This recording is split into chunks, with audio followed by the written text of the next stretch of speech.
Vamos a hacer hoy de nuevo una aproximación al futuro de la inteligencia artificial. El año pasado, o sea en el 2025, tuve oportunidad de ver una entrevista concedida por un físico cuántico a un programa de actualización tecnológica y científica. Era un científico absolutamente reconocido internacionalmente, un científico español muy dedicado a la computación cuántica y que ha trabajado en distintos países, incluido España, pero además otros muchos, en desarrollar físicos cuánticos que se ocupen de ese cometido de la computación. Sostenía él en su entrevista que el desarrollo de la inteligencia artificial era tan dramático y tan claro y tan contundente hacia el futuro que tenía que preverse que la inteligencia sola se iba a desarrollar por encima de las capacidades del hombre. Y que en ese sentido el hombre, con relación a toda la evolución de la inteligencia que seguía en el universo, era solamente un eslabón. O sea que casi que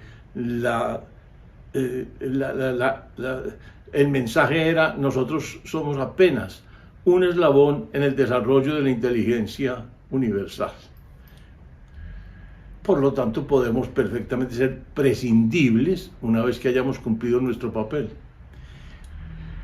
A mí me impactó mucho porque yo lo he admirado profundamente, porque es una persona supremamente clara y didáctica al hablar y comunica supremamente bien.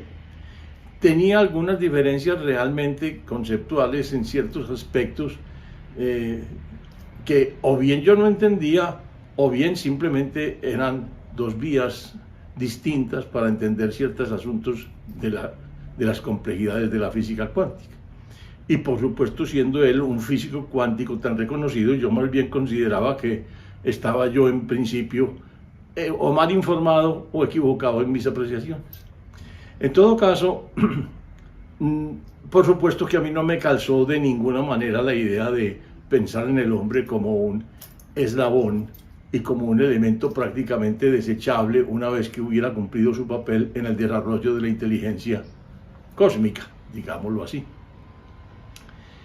Pero mi inquietud básicamente residía en esta pregunta: ¿cómo es que una persona con formación científica seria, totalmente actualizada, fundamentalmente reconocida en el mundo de la ciencia, reconocido además por países que compiten por el desarrollo de la computación cuántica, o sea, por países de alto desarrollo y de reconocimiento, digámoslo, profesional tan alto como que fue profesor del MIT, cuando prácticamente en MIT no había sino un solo norteamericano, siendo todos los demás profesores externos, profesores provenientes de países distintos.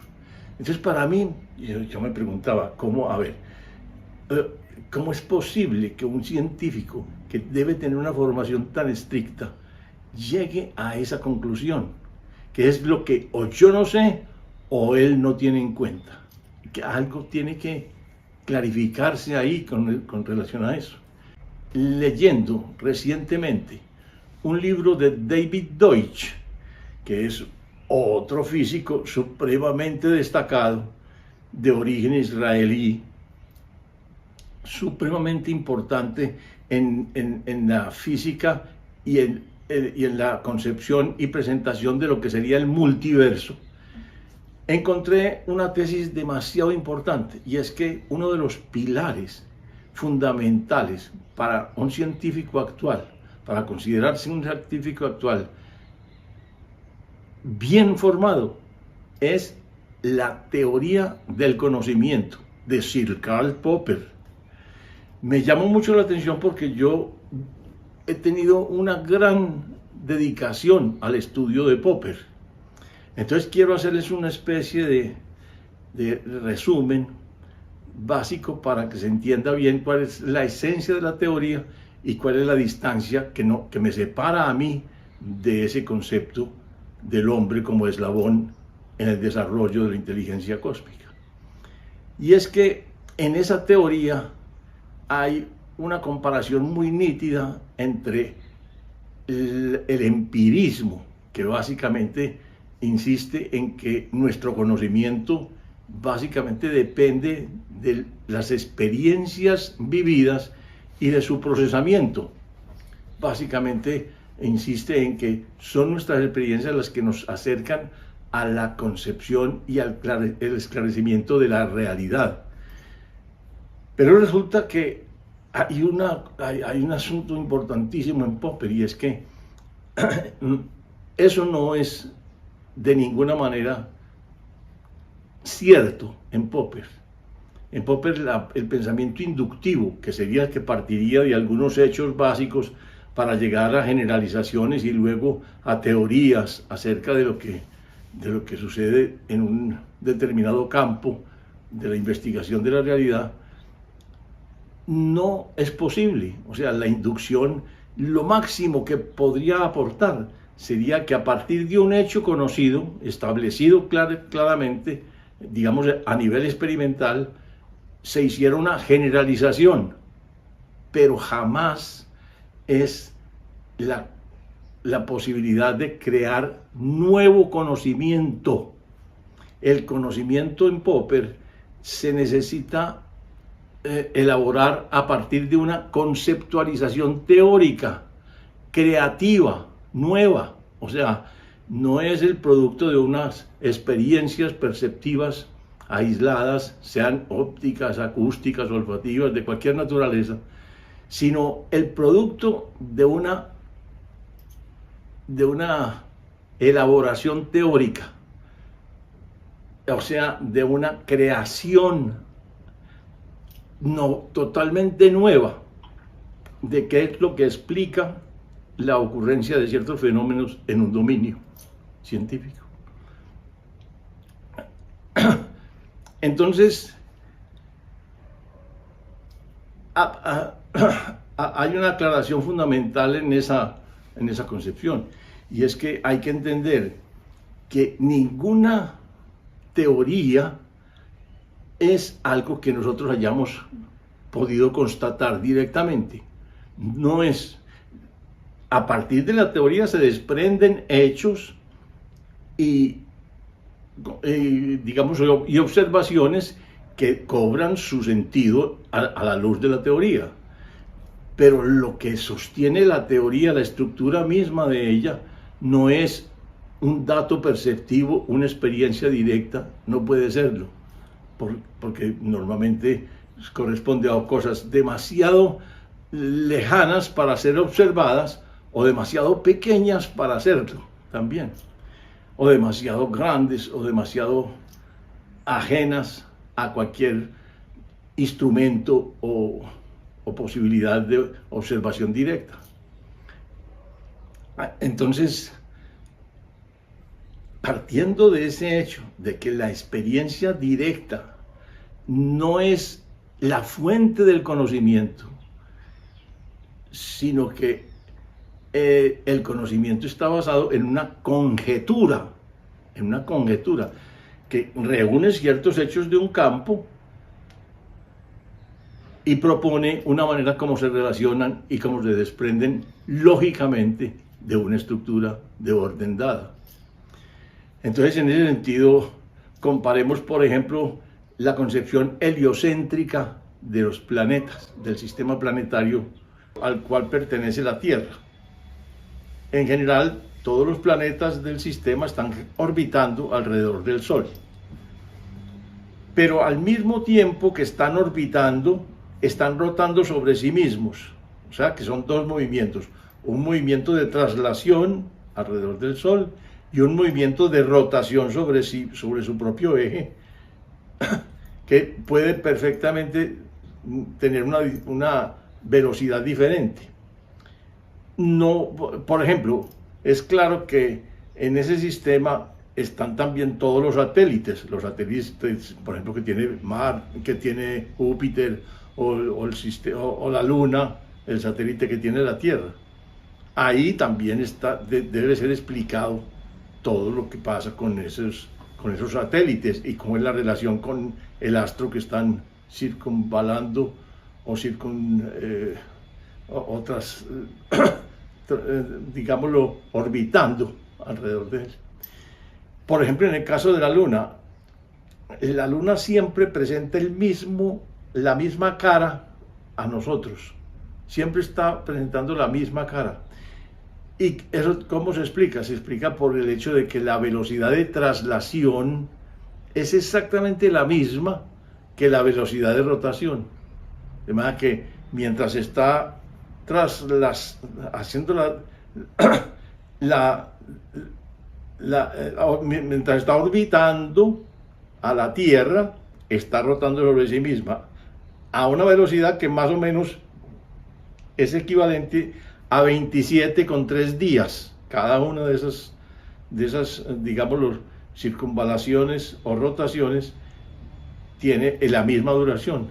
Entonces eso hace que la Luna siempre esté presentando la misma cara cada vez que la vemos, porque va rotando exactamente en la medida en que va orbitando. Entonces, lo importante de lo que quiero decir es que eso no se ve del golpe, eso se tiene que suponer, y simplemente los datos concretos de cuándo sale el sol, cuándo se oculta, cuánto dura, cuánto sale la Luna, cuánto dura, cuando termina sus distintos ciclos decreciente y luna llena, en fin, cuando terminan sus ciclos, todo eso, esos hechos tienen que coincidir con la estructura propuesta, pero la estructura misma no se ve, ni siquiera pues es posible reproducirla, como hacía por ejemplo Kepler con una reproducción en madera de las posibles circunvoluciones de los planetas. Pero eso es después de concebir la teoría. O sea, lo importante es que en la concepción del conocimiento de Popper, eso hay que crearlo, la teoría hay que crearla. Antes de poderla comprobar o refutar, que en el caso concreto de la teoría de Popper, las teorías científicas son aquellas que en principio son refutables por experimentación. De manera que inclusive en ese sentido, la experimentación, los hechos, la experiencia directa, realmente lo que nos sirve es para testar,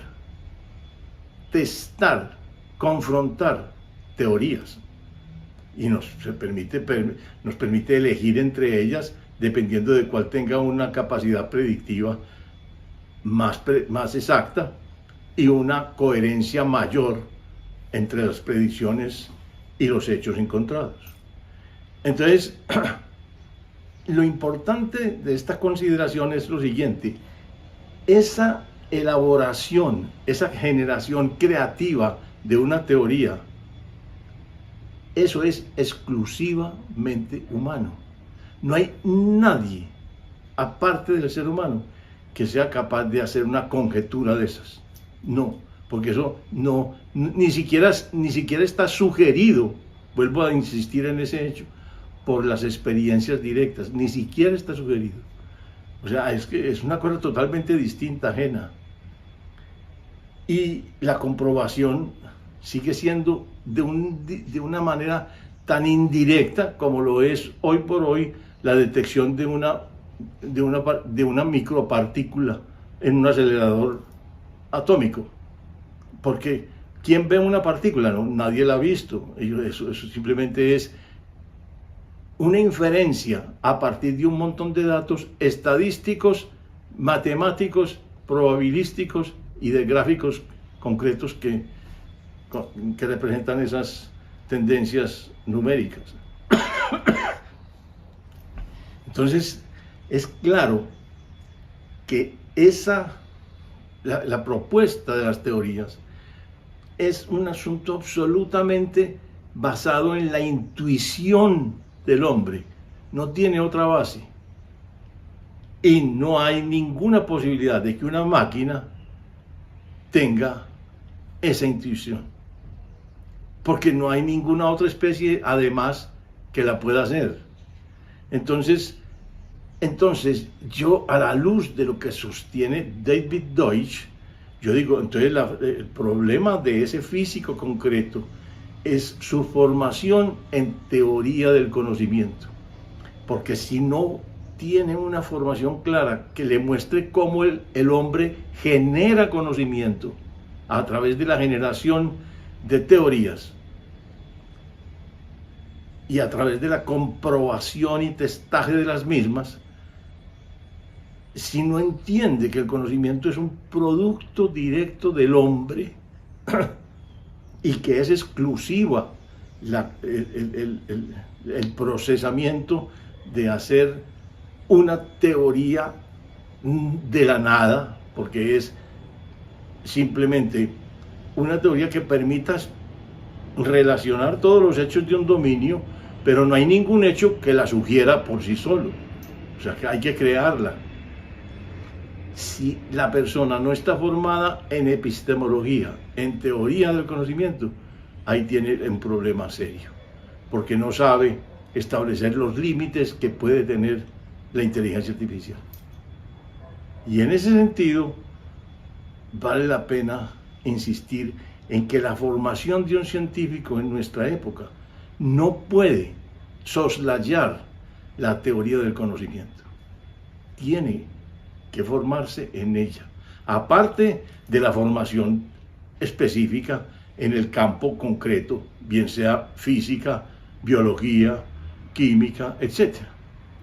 Pero independientemente del campo científico concreto, tiene que formarse en teoría del conocimiento.